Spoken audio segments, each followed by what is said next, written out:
الحمد لله وكفى وسلام على عباده الذين اصطفى أما بعد فأعوذ بالله من الشيطان الرجيم بسم الله الرحمن الرحيم قال الله تعالى في القرآن المجيد قل إن كنتم تحبون الله فاتبعوني يحببكم الله ويغفر لكم ذنوبكم والله غفور رحيم. وقال الله تعالى في مقام آخر إنك لعلى خلق عظيم. سبحان ربك رب العزة عما يصفون وسلام على المرسلين والحمد لله رب العالمين. اللهم صل على سيدنا محمد وعلى آله وأصحابه وأزواجه وذرياته وأهل بيته أجمعين. يا مولا صل وسلم دائما أبدا على حبيبك خير الخلق كلهم. اللہ رب العزت نے ہمیں رمضان المبارک کا مبارک مہینہ عطا کیا. ہم لوگ اس کی قدر کیا جانیں. ہم لوگ دنیا دار لوگ ہیں. ہم رات دن دنیا کے کاروبار میں مست ہیں. اس کی حقیقت اور اس کی قدر وہی لوگ جان سکتے ہیں جن کا اللہ سے تعلق ہو، جن کا اللہ سے اچھا تعلق ہو، جن کے اوپر اللہ تعالیٰ کی طرف سے جن کا اللہ سے اچھا تعلق ہوتا ہے وہی اس مہینے کی قدر جان سکتے ہیں. ان کے اوپر اللہ تعالیٰ کی طرف سے انوارات کی برسات ہوتی ہے، وہی لوگ اس کی حقیقت میں قدر جان سکتے ہیں. حضور اکرم صلی اللہ علیہ وسلم جب رجب کا چاند دیکھتے تھے تو یہ دعا کرتے تھے، اللہم بارک لنا فی رجب و شعبان وبلغنا رمضان. اے اللہ تو رجب اور شعبان میں برکت عطا فرما اور رمضان تک پہنچا دے. اس حدیث میں ایک چیز کی طرف اشارہ ہے کہ حضور اکرم صلی اللہ علیہ وسلم لمبی عمر کی رمضان تک لمبی عمر کی دعا مانگ رہے ہیں. تو اس میں ایک چیز کی طرف اشارہ جاتا ہے کہ کوئی اگر اس طرح لمبی عمر کی دعا مانگے کہ اللہ تعالیٰ مجھے لمبی عمر دے تاکہ میں تیری مرضیات کے مطابق زندگی گزاروں، تاکہ میں تجھ کو راضی کرتے ہوئے زندگی گزاروں، تو اس طرح اس کو لمبی عمر کی دعا مانگنا درست ہے. اور بعض لوگ یہ کہتے ہیں کہ اللہ تو ہمیں موت دے دے. کیا تم نے موت کی تیاری کر رکھی ہے کہ تم اللہ تعالیٰ سے موت مانگتے ہو؟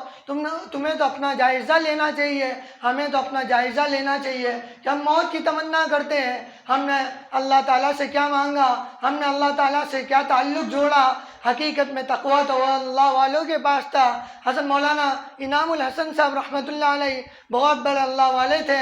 حضرت مولانا ولی احد صاحب ان کے بارے میں عجیب باتیں نقل کرتے ہیں. ان کے بارے میں ایک واقعہ نقل کرتے ہیں کہ ایک مرتبہ حضرت مولانا ولی احد صاحب ان کا معمول تھا کہ وہ 4 بجے حضرت مولانا انعام صاحب کے پاس ڈاک لے کر جاتے تھے. تو ایک مرتبہ وہ 4 بجے ڈاک لے کر گئے تو دیکھا کہ حضرت رو رہے ہیں. حضرت کی آنکھوں میں آنسو جاری ہے. حضرت اندر داخل ہوئے اور سلام کیا. حضرت نے جواب دیا. حضرت نے پوچھا، حضرت مولانا انعام صاحب نے پوچھا کہ کیا حال چل رہا ہے مولانا؟ تو فرمایا کہ کہیں حالات ٹھیک نہیں ہیں، ریل سے نکالے جا رہے لوگ اور طرح طرح کی پریشانیاں ہیں. حضرت نے عجیب بات فرمائی کہ یہ جو کچھ ہو رہا ہے یہ سب میرے گناہوں کی وجہ سے ہو رہا ہے. اگر ہمارے جیسا کوئی ہوتا تو یوں کہتا کہ یہ تو سرکار نے ایسا کر دیا، حالانکہ یہ جو کچھ ہو رہا ہے دنیا میں، جو حالات خراب ہے، وہ ہمارے گناہوں کی نحوست ہے۔ اتنے بڑے مقام پر پہنچنے کے باوجود وہ یوں کہہ رہے ہیں کہ یہ سب کچھ جو ہو رہا ہے یہ میری وجہ سے ہو رہا ہے۔ اور دوسرا واقعہ ان کے تقوی کا عجیب بیان کیا۔ حضرت مولانا لاٹ صاحب فرماتے کہ میں ان کے ساتھ 30 سال رہا اور میں نے ان کی زندگی میں عجیب عجیب تقوی دیکھا۔ حضرت فرماتے ہیں کہ ایک مرتبہ کسی کے وہاں دعوت تھی، وہ حضرت کے خاص تھے، وہ ان کا حضرت کے ساتھ ایسا رشتہ تھا جن کا نام حضرت فضل قریشی تھا رحمۃ اللہ علیہ۔ ان کے ساتھ ایسا رشتہ تھا کہ سگے بھائی جیسا رشتہ تھا۔ جب ان کی وفات ہو گئی تو چند دنوں کے بعد ان کے گھر پر دعوت تھی۔ حضرت بھی گئے تھے سفر میں اور حضرت بھی گھر پہنچے تو حضرت نے تمام لوگوں حضرت مولانا لاٹ صاحب سے کہا کہ اگر کسی کو کسی چیز کی ضرورت ہو تو ترنت مجھے کہہ دینا، میں وہ منگا دوں گا۔ لیکن حضرت سے پوچھا کہ حضرت آپ کیا کھاؤ گے؟ حضرت مولانا لاٹ صاحب نے حضرت مولانا انعام صاحب سے پوچھا کہ آپ کیا کھاؤ گے؟ تو حضرت مولانا انعام صاحب نے فرمایا میں کچھ نہیں کھاؤں گا۔ پھر جب آگے جانے لگے، اس جگہ گھر سے نکل کر آگے جانے لگے تو حضرت مولانا انعام صاحب رحمۃ اللہ علیہ سے حضرت مولانا لاٹ صاحب نے پوچھا کہ حضرت آپ نے صبح میں ناشتے میں بھی کچھ نہیں کھایا، دوپہر میں بھی کچھ نہیں کھایا، کیا بات ہے؟ حضرت نے فرمایا کہ مجھے پتہ چلا ہے کہ ان کو ابھی تک میراث تقسیم نہیں ہوئی ہے، اس لیے میں نے کھانا نہیں کھایا۔ یہ تھا ان کا تقویٰ، یہ تھی ان کی زندگی۔ پھر اللہ تعالیٰ نے ان کو خوبصورت زندگی عطا فرمائی تھی۔ ان کی زندگی اتباع سنت کے موافق تھی، ان کی زندگی حضور اکرم صلی اللہ علیہ وسلم کے طریقے کے موافق تھی۔ وہ ہر وقت حضور اکرم صلی اللہ علیہ وسلم کی سنتوں کا استحضار رکھتے تھے، وہ کھاتے وقت بھی حضور صلی اللہ علیہ وسلم کی سنتوں کا استحضار رکھتے تھے، وہ ہر لمحہ حضور اکرم صلی اللہ علیہ وسلم کی سنتوں کا استحضار رکھتے تھے۔ حضرت جی مولانا یوسف صاحب رحمۃ اللہ علیہ سے کسی نے پوچھا حضرت تمہارے دعوت و تبلیغ کا مقصد کیا ہے؟ تم یہ لوگوں کو کیوں جمع کرتے ہو؟ یہ تمہارا لوگوں کا نکالنے کا مقصد کیا ہے؟ تو حضرت جی نے عجیب جواب دیا۔ حضرت جی مولانا یوسف صاحب نے فرمایا کہ ہمارا یہ دعوت و تبلیغ میں نکالنے کا مقصد یہ ہے کہ وہ 313 بدری صحابہ میں سے کوئی ایک بن جائے، 313 صحابہ جیسی قربانی دینے والے بن جائے، 313 صحابہ جیسا اخلاص آ جائے، 313 صحابہ جیسی ہمارے اندر کڑن آ جائے، ان کے جیسا رونا آ جائے۔ اس لیے ہمارا دعوت و تبلیغ کا مقصد بھی یہی ہے۔ اور آج ضرورت ہے کہ ہم اللہ کے راستے میں نکلے اور صحیح طریقے سے نکلے اور اللہ والوں کے پاس بیٹھے۔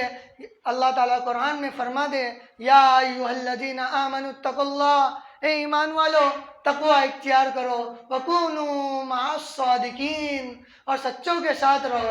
اگر تم سچوں کے ساتھ رہو گے تو سچے بنو گے، اگر تم گنڈوں کے ساتھ رہو گے تو گنڈے بنو گے، اگر تم گالی گلوچ کرنے والوں کے ساتھ رہو گے تو گالی گلوچ کرنے والے بنو گے۔ ابھی چند دنوں پہلے ایک پنڈت اللہ کے نبی صلی اللہ علیہ وسلم کی شان میں عجیب نعوذ باللہ عجیب جملے کی کہے۔ اس نے کہا کہ محمد وہ ہے کہ جس نے جو کسی کو نوکری کرتے تھے اور اس نے نعوذ باللہ اپنے سیٹ کو مار ڈالا اور ان کی عورت کے ساتھ شادی کر لی۔ اللہ اکبر کبیرہ، کتنی بڑی تہمت لگائی۔ ہمارے نبی صلی اللہ علیہ وسلم کے اخلاق کتنے بلند تھے۔ ہمارے نبی صلی اللہ علیہ وسلم کے اخلاق کے بارے میں حضرت انس رضی اللہ تعالیٰ عنہ فرماتے ہیں کہ میں نے 10 سال حضور اکرم صلی اللہ علیہ وسلم کی خدمت کی۔ حضور اکرم صلی اللہ علیہ وسلم نے کبھی مجھے اف تک نہیں کہا، کبھی مجھے یوں نہیں کہا کہ تم نے یہ کام کیوں نہیں کرا، تم نے یہ کام کیوں نہیں کیا۔ اور آج یہ لوگ اللہ کے نبی کے اوپر جھوٹی تہمتیں باندھ رہے ہیں۔ اللہ کے نبی صلی اللہ علیہ وسلم کے متعلق امام طبرانی رحمۃ اللہ علیہ نے ایک واقعہ نقل کیا ہے کہ ایک یہود اس کے ساتھی تھے، وہ تمام لوگ ایمان میں داخل ہو گئے تو جو یہودیوں کا سردار تھا تو اس نے کہا کہ میں حضور صلی اللہ علیہ وسلم کی تمام چیزیں ان کے چہرے کے اوپر سے پہچان گیا، لیکن 2 چیزیں مجھے پہچاننا باقی تھی۔ ایک یہ ہے کہ حضور اکرم صلی اللہ علیہ وسلم کا غصہ میں نے سنا ہے کہ حضور اکرم صلی اللہ علیہ وسلم کا غصہ، یا حضور صلی اللہ علیہ وسلم غصے کو پی جاتے ہیں۔ حضور صلی اللہ علیہ وسلم جہالت کا جواب جہالت سے نہیں دیتے۔ اگر کوئی جہالت سے بات کرتا ہے تو حضور اکرم صلی اللہ علیہ وسلم اس کے ساتھ حلم اور بردباری سے بات کرتے ہیں۔ جب اس نے کہا کہ میں حضور صلی اللہ علیہ وسلم کے اخلاق کو پہچانوں گا، یہ دونوں چیزیں میں کسی طرح حضور صلی اللہ علیہ وسلم کی جانچوں گا، تو اس نے ایک دن حضور صلی اللہ علیہ وسلم سے کچھ کھجوریں ادھار پر لی اور قیمت ادا کر دی۔ پھر جب مقررہ وقت آیا تو حضور صلی اللہ علیہ وسلم کے پاس آیا اور حضور اکرم صلی اللہ علیہ وسلم کی چادر اور قمیص کی جو بیچ کی جگہ ہے وہاں سے حضور صلی اللہ علیہ وسلم کو پکڑ لیا اور حضور صلی اللہ علیہ وسلم سے کہا، اے عبد المطلب کے بیٹے، کیا تم لوگوں کے حقوق ادا کرنے میں ٹال مٹول کرتے ہو؟ کیا تم لوگوں کے حقوق ادا نہیں کرتے ہو؟ حضور اکرم حضرت عمر رضی اللہ تعالیٰ عنہ وہاں موجود تھے۔ حضرت عمر رضی اللہ تعالیٰ عنہ غصہ ہو گئے۔ حضرت عمر رضی اللہ تعالیٰ عنہ نے کہا کہ اے یہودی، کیا تو اللہ کے نبی صلی اللہ علیہ وسلم سے ایسی باتیں کر رہا ہے جو میں سن رہا ہوں؟ اگر حضور اکرم صلی اللہ علیہ وسلم قریب نہ ہوتے تو میں تیری گردن اڑا دیتا۔ دیکھیں حضور صلی اللہ علیہ وسلم کے اخلاق کیسے تھے۔ حضور صلی اللہ علیہ وسلم نے حضرت عمر رضی اللہ تعالیٰ عنہ سے بڑی نرمی اور مسکراتے ہوئے کہا، اے عمر، تیرے اور میرے اور اس آدمی کے درمیان ایک اور راستہ تھا، تجھے وہ اختیار کرنا تھا، وہ یہ کہ تم مجھے اچھی طرح ادائیگی کا کہتا اور تو اسے اچھی طرح تقاضا کرنے کا کہتا۔ جا اے عمر، جاؤ، تم اسے 20 سے زیادہ اور کھجوریں دو اور اسے اس کا حق ادا کرو۔ حضرت عمر رضی اللہ تعالیٰ عنہ نے اسے اس کا حق ادا کیا۔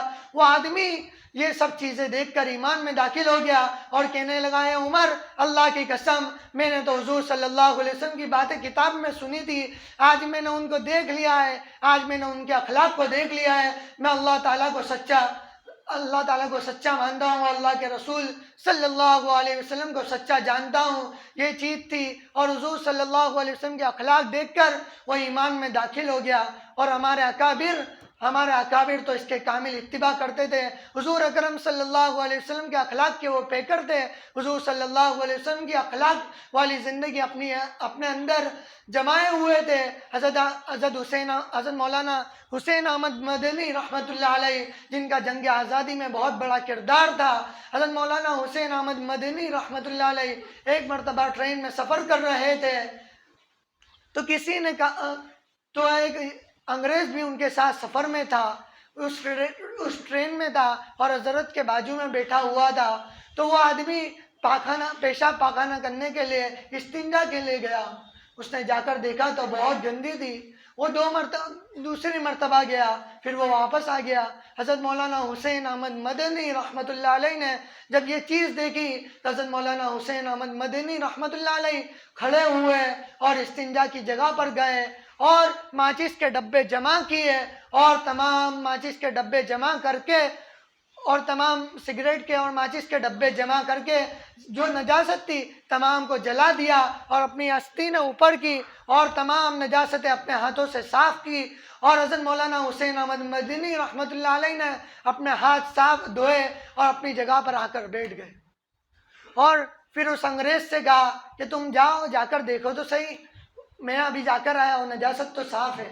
اس نے کہا کہ میں ابھی تھوڑی دیر پہلے جا کر آیا، وہ تو بہت گندی تھی۔ پھر اس نے کہا کہ میں اس ٹرین میں کوئی ایسے آدمی کو نہیں دیکھتا ہوں کہ جو میرے لیے قربانی دے۔ پھر وہ آدمی کھڑا ہوا اور استنجا کی جگہ پر گیا اور اس نے وہ جگہ دیکھی اور وہ پھر استنجا کر کر آیا اور حضرت مولانا حسین احمد مدنی رحمۃ اللہ علیہ کے قدموں میں پڑ گیا اور اس نے کہا کہ حسین احمد مدنی، میں نے تو تم تو میرے دشمن تھے لیکن تم نے میرے لیے اتنی قربانیاں دی، کیا وجہ ہے؟ حضرت مولانا حسین احمد مدنی رحمۃ اللہ علیہ نے عجیب بات فرمائی کہ یہ چیز یہ چیز میں تو محمد صلی اللہ علیہ وسلم کا ادنا غلام ہوں. میرا نبی ہمیں میرے نبی مجھے کئی سال پہلے اخلاق بتا کر گئے. آج میں نے اس کی ایک پہل بتائی ہے. یہ تھے ہمارا اکابر، یہ تھے ان کے اخلاق. اللہ کے نبی صلی اللہ علیہ وسلم فرماتے ہیں المسلم من سلم المسلمون من لسانہ ویدہ، کہ مسلمان وہ ہے جو اپنے ہاتھ سے اور اپنی زبان سے دوسرے مسلمان کو سلامت رکھے. اور اس سے ایک مطلب اور بھی نکلتا ہے، صرف مسلمانوں کو سلامت رکھنا نہیں ہے، کافروں کو بھی سلامت رکھنا ہے. اپنی وجہ سے کسی مسلمان کو بھی تکلیف نہیں پہنچنی چاہیے اور اپنی وجہ سے کسی کافر کو بھی تکلیف نہیں پہنچنی چاہیے. اور ایک دوسرا واقعہ، حضرت مولانا عطا اللہ شاہ بخاری رحمۃ اللہ علیہ جنگ آزادی کی تقریر کر کے آ رہے تھے. ایک جگہ دعوت تھی، کھانے بیٹھے ہوئے ہیں، سامنے ایک بنگی کو دیکھا، وہ کھڑے حضرت مولانا عطا اللہ شاہ بخاری رحمۃ اللہ علیہ کو دیکھ رہا ہے. حضرت مولانا عطا اللہ شاہ بخاری رحمۃ اللہ علیہ نے اسے دیکھا اور فرمایا یہاں جا، میرے ساتھ کھانے بیٹھ جا. تو کہنے لگا حضرت میں تو نیچی کاسٹ کا آدمی ہوں، میں کہاں آپ کے ساتھ بیٹھ سکتا ہوں، میرا سامان مجھے اجازت نہیں دیتا کہ میں آپ کے ساتھ بیٹھ کر کھانا کھاؤں، میں تو چھوٹا آدمی ہوں، میں تو ایک بھنگی ہوں، میں کہاں آپ کے ساتھ بیٹھ سکتا ہوں. پھر حضرت مولانا عطا اللہ شاہ بخاری رحمۃ اللہ علیہ کھڑے ہوئے اور اس کو پکڑ کر لائے اور اپنے پاس بٹھا لیا اور اپنے ساتھ بٹھا لیا اور اسے کہا کھا، نہیں کھا رہا ہے. پھر کہا کھا، نہیں کھا رہا ہے. حضرت مولانا عطا اللہ شاہ بخاری رحمۃ اللہ علیہ نے اپنا ہاتھ میں لقمہ لیا اور اس کے منہ میں لقمہ رکھ دیا اور وہ رونے لگ گیا. اس کی آنکھوں سے آنسو جاری ہو گئے. اے عطا اللہ شاہ بخاری، تم نے یہ کیا کر دیا؟ میں نے تو کبھی ایسی چیز نہیں دیکھی تھی، کبھی مجھے کسی نے اس طرح نہیں کھلایا. پھر اس کے منہ میں دوسرا لقمہ رکھ دیا، تیسرا لقمہ رکھ دیا، چوتھا لقمہ رکھا، آدھا خود کھایا اور آدھا اسے کھلا دیا. پھر وہ آدمی دوسرے دن حضرت مولانا عطا اللہ شاہ بخاری رحمۃ اللہ علیہ کے پاس آیا اور کہا ہے عطا اللہ شاہ بخاری، میں نے تو کتابوں میں پڑھا تھا کہ اللہ کے نبی کے دیوانے ایسے ہوتے ہیں، آج میں نے دیکھ لیا، آج میں نے پڑھ لیا، آج میں نے جان لیا کہ یہ ہے اللہ کے نبی کے سچے دیوانے. میں ایمان میں داخل ہوتا ہوں اور میں اسلام میں داخل ہوتا ہوں اور میں کلمہ طیبہ پڑھتا ہوں، لا الہ الا اللہ محمد الرسول اللہ. وہ ایمان میں داخل ہو گیا، وہ اسلام میں داخل ہو گیا. تو آج جو لوگ اللہ کے نبی پر جھوٹی تہمتیں لگا رہے ہیں، یہ سراسر غلط ہے، یہ سراسر جھوٹ ہے، سراسر فریب ہے. اللہ کے نبی صلی اللہ علیہ وسلم کی اتباع ہمارے لیے ضروری ہے، اللہ کے نبی صلی اللہ علیہ وسلم کی محبت ہمارے لیے ضروری ہے. اللہ کے نبی صلی اللہ علیہ وسلم کی جس آدمی کے اندر محبت نہیں، وہ آدمی مسلمان ہی نہیں، وہ آدمی جھوٹا ہے. وہ ایک آدمی یوں کہتا ہے کہ مجھے اللہ تعالیٰ سے محبت ہے لیکن اللہ تعالیٰ کے نبی سے محبت نہیں ہے، تو آدمی جھوٹا ہے، دھوکے باز ہے. اور ایک آدمی یوں کہتا ہے کہ مجھے اللہ کے نبی صلی اللہ علیہ وسلم سے محبت ہے لیکن اللہ سے تعلق نہیں ہے، تو آدمی بھی جھوٹا ہے، فریب کار ہے، دھوکے باز ہے. اگر اللہ تعالیٰ سے دونوں محبتیں ضروری ہے، اللہ کی محبت بھی ضروری ہے، اللہ کے نبی صلی اللہ علیہ وسلم کی محبت بھی ضروری ہے. خود اللہ تعالیٰ اس کا اعلان کرتے ہیں قُلْ إِن كُنتُمْ تُحِبُّونَ اللَّهَ، اگر تم اللہ تعالیٰ سے محبت کرنا چاہتے ہو کیا کرو؟ فَاتَّبِعُونِي، تم میرے طریقے پر چلو. اللہ تعالیٰ اپنے نبی سے کہلوا رہے ہیں کہ آپ اپنی امت سے کہیے کہ اگر تم اللہ تعالیٰ سے محبت کرنا چاہتے ہو تو کیا کرو؟ فَاتَّبِعُونِي، تم میرے طریقے پر چلو. تو اس کا نتیجہ کیا ہوگا؟ یحببکم اللہ، اللہ تعالیٰ تم سے محبت کرنے لگے گے. وَيَغْفِرْ لَكُمْ ذُنُوبَكُمْ، اور تمہارے گناہ بھی معاف کر دیں گے. وَاللَّهُ غَفُورٌ رَحِيمٌ، اور اللہ بڑا بخشنے والا اور رحم کرنے والا ہے. اور دوسری جگہ اللہ تعالیٰ فرماتے ہیں لَقَدْ كَانَ لَكُمْ فِي رَسُولِ اللَّهِ أُسْوَةٌ حَسَنَةٌ، کہ تمہارے لیے بہتر نمونہ، بہترین آئیڈیل اللہ کے نبی صلی اللہ علیہ وسلم کی زندگی ہے.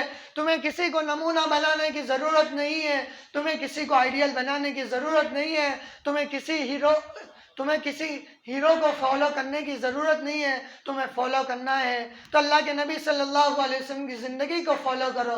تمہیں فالو کرنا ہے تو اللہ کے نبی کے طریقے پر چلو. اللہ کے نبی کے سچے دیوانے کیسے اللہ کے نبی پر چلتے ہیں. حضرت مولانا حکیم الامت رحمۃ اللہ علیہ کے متعلق ایک واقعہ لکھا ہے یہ بار بار میں واقعہ نقل کرتا ہوں، اس بار بھی نقل کرتا ہوں۔ حضرت مولانا حکیم الامت رحمۃ اللہ علیہ کے متعلق ایک واقعہ نقل کیا ہے۔ حضرت مولانا حکیم الامت حضرت مولانا اشرف علی تھانوی رحمۃ اللہ علیہ کا ایک مرتبہ مستورات میں بیان تھا۔ حضرت مولانا حکیم الامت رحمۃ اللہ علیہ نے حضرت انس رضی اللہ تعالیٰ عنہ کی وہ روایت نقل کی جس میں حضرت انس رضی اللہ تعالیٰ عنہ بیان کرتے ہیں کہ حضور اکرم صلی اللہ علیہ وسلم کو کدو دودھی بہت پسند تھی۔ حضرت انس رضی اللہ تعالیٰ عنہ کی وہ روایت حضرت نے مستور لوگوں کے سامنے بیان کی۔ دوسرا دن دیکھا تو دسترخوان پر کدو دودھی موجود ہے، پھر لگاتار دیکھا کہ کدو دودھی موجود ہے، تو حضرت کو یہ بات کا اندازہ نہیں تھا۔ حضرت نے یہ روایت لوگوں کے سامنے بیان کی تھی اور اس بیان میں آپ کی گھر والی بھی تھی۔ پھر ایک مرتبہ اپنی بیوی سے پوچھا کہ کیا بات ہے کہ میں روزانہ اپنے دسترخوان پر دیکھ رہا ہوں کہ دسترخوان پر کدو اور دودھی موجود ہے، کیا بات ہے؟ تو حضرت کی بیوی کہنے لگی کہ جب سے میں نے آپ کا بیان سنا ہے کہ حضرت انس رضی اللہ تعالیٰ عنہ کہ آپ نے وہ روایت نقل کی، حضرت انس رضی اللہ تعالیٰ عنہ بیان کرتے ہیں کہ حضور اکرم صلی اللہ علیہ وسلم کو کدو دودھی بہت پسند تھی۔ اس وقت سے میں نے اپنے بازار لانے والے باورچی سے کہہ دیا ہے کہ جب تک بازار میں کدو ملتا رہے اس کو ضرور لایا کرو۔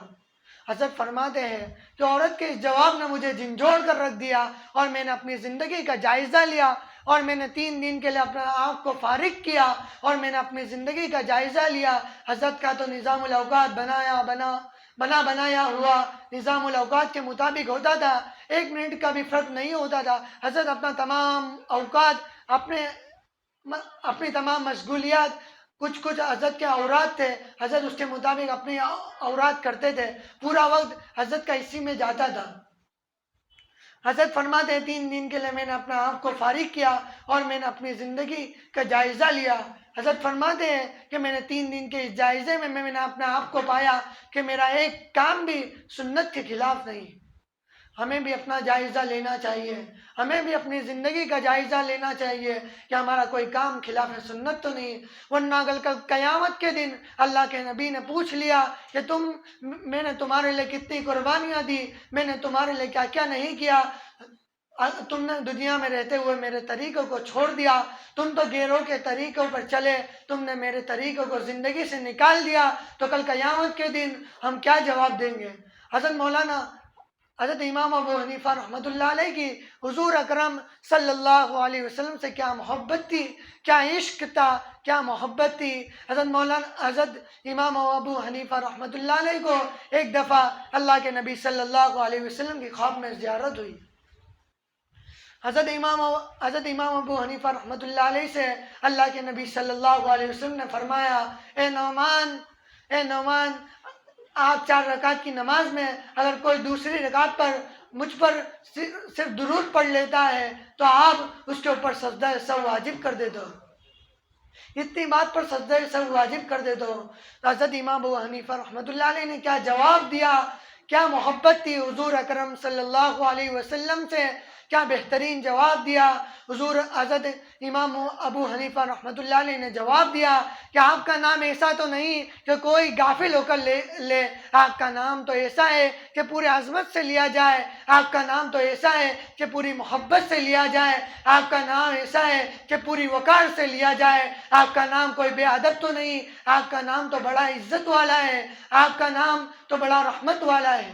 دیکھو یہ تھی عشق محمد، یہ تھی عشق رسول، یہ تھی اتباع سنت۔ تو آج ضرورت ہے کہ ہم حضور اکرم صلی اللہ علیہ وسلم کی زندگی کو اپنی زندگی میں لائے، حضور صلی اللہ علیہ وسلم کے طریقوں سے محبت کرے۔ حضرت مولانا حسین احمد مدنی رحمۃ اللہ علیہ، ان کے دل میں کیا عشق رسول تھا، ان کے دل میں کیا عشق محبت تھی، کیا عشق رسول تھا۔ ایک مرتبہ کوئی آدمی ان سے بیعت ہونے کے لیے آیا تو حضرت کے پاس آیا، وہ دیکھنے لگا کہ حضرت بلی سے کھیل رہے ہیں۔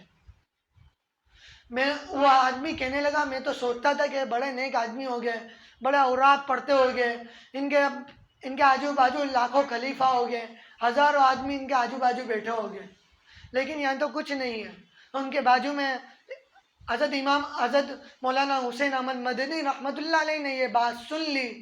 حضرت مولانا حسین احمد مدنی رحمۃ اللہ علیہ کہنے لگے کہ میں اس بلی سے اس لیے محبت کرتا ہوں کہ یہ بلی اللہ کے نبی صلی اللہ علیہ وسلم کے روزے سے گزرا کرتی تھی، یہ بلی اللہ کے نبی صلی اللہ علیہ وسلم کے جالی کے پاس بیٹھا کرتی تھی، اس لیے میں اس بلی سے محبت کرتا ہوں۔ یہ تھا عشق رسول، یہ تھی اللہ کے نبی صلی اللہ علیہ وسلم سے محبت۔ اور اللہ کے نبی صلی اللہ علیہ وسلم کبھی کسی کو تکلیف نہیں پہنچاتے تھے، کبھی کسی کو مارتے نہیں تھے، کبھی کسی کو تکلیف نہیں پہنچاتے تھے۔ اللہ کے نبی تو ہمیں یہ سکھا کر گئے کہ جو تمہارے ساتھ توڑے تم اس کے ساتھ جوڑو، جو تمہارے ساتھ برا سلوک کرے تم اس کے ساتھ اچھا سلوک کرو۔ تو آج یہ جو بری باتیں چلائی جا رہی ہے اللہ کے نبی صلی اللہ علیہ وسلم کے بارے میں، یہ تو سراسر غلط ہے۔ اللہ تعالیٰ اللہ کے نبی صلی اللہ علیہ وسلم کے بارے میں کہتے ہیں اِنَّكَ لَعَلَىٰ خُلُقٍ عَظِيمٍ، آپ تو بڑے مرتبے والے تھے، آپ تو بڑے اخلاق والے تھے، آپ تو بڑی بلندی والے تھے، آپ تو بڑے اونچے مرتبے کے تھے۔ حضرت عبداللہ بن مسعود رضی اللہ تعالیٰ عنہ کی کیا اتباع تھی ان کے اندر۔ صحابہ کیسے بنے، صحابہ اس طرح صحابہ بنے، وہ رات دن حضور اکرم صلی اللہ علیہ وسلم سے محبت کرتے تھے، رات دن حضور صلی اللہ علیہ وسلم کی اتباع کرتے تھے، ہمیشہ حضور صلی اللہ علیہ وسلم کی اتباع کے لیے تیار رہتے تھے، کہیں بھی حضور صلی اللہ علیہ وسلم کی اتباع نہیں چھوڑتے تھے۔